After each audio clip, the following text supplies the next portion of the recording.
hurt him with a jab, Joe. Yes, he did. Yeah, he hurt. Oh, that might be it. Ciryl Gane flies Junior Dos Santos. 7-0 for Ciryl Gane. This particular position. Oh, ankle lock attempt. Oh, he's going Why for it. not? He's looking for the heel hook. Oh, and he gets the tap! No way! Wow! Ciryl Gane! Hey MMA fans of MMA Inside, today we bring it to you one of the best videos about the next big thing in the HW division, Ciryl Gane. Make sure to subscribe or Ciryl Gane and Ngannou will crush you. As soon as he was declared as the winner against Rafael Pessoa, Ciryl Gane exclaimed in a surprised himself way as he thought he wasn't going to win by submitting the Brazilian in the first round. Submission on the jiu-jitsu guy. Wow. Now the thing is, the problem for Gane is that Oh, there's the tap. There's the tap. Welcome Wow. to the UFC, Ciryl Gane. Instead, far more likely to earn the victory on the feet than on the ground.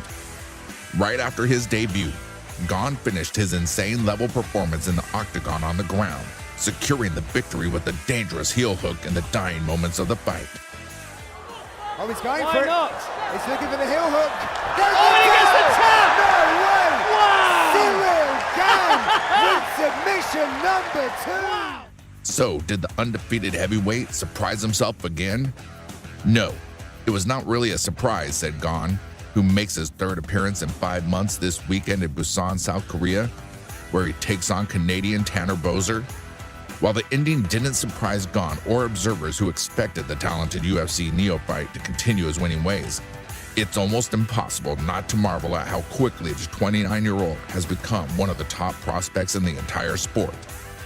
Gane made his debut back in August 2018 when he earned a first-round submission win over Bobby Sullivan at FN1 in Quebec. He made his UFC debut 373 days later against Pessoa in Montevideo, Uruguay. Even in between this gap, he earned 2 victories, claiming the TKO heavyweight title in his second bout before successfully defending his belt in what would prove to be his final appearance in the French-Canadian promotion. In a span of 1.5 years, Gane transformed himself from a kickboxer with no professional MMA experience to the best and most exciting heavyweight in the UFC, with comparisons being made to the most meteoric former title challenger and current top contender, Francis Ngannou. Due to such comparisons and CV that Ciryl Gane has, earned himself a title shot, which will be in the next month. Reacting to the comparisons being made, Gane reacted in an exciting way.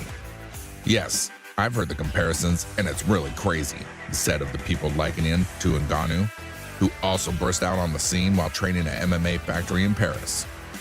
Though some may dismiss the comparison as being too early, the graph of success Gane is currently on does bear a close resemblance to the journey Ngannou took when he first arrived as a Hulk-like specimen showing off his potential in December 2015. Like the Predator, Gane began his UFC tenure with consecutive impressive stoppage wins and has continued to focus on gaining experience during his rookie year on the roster, fighting as frequently as the promotion and his body will allow him to compete. Gane surpassed Ngannou's total of 4 fights in his first year in the UFC, and if he keeps performing the way he has thus far, he too could very well graduate to facing the established heavyweight champion. But while the comparisons are both obvious and apt, they're not something the impressive newcomer focuses on, opting instead to pay minimal attention to the scuttlebutt and chatter while fixating on continually getting better and the next man standing in front of him. His ever-forward attitude can be sensed by the way the heavyweight fighter says things, like his interview back in 2019.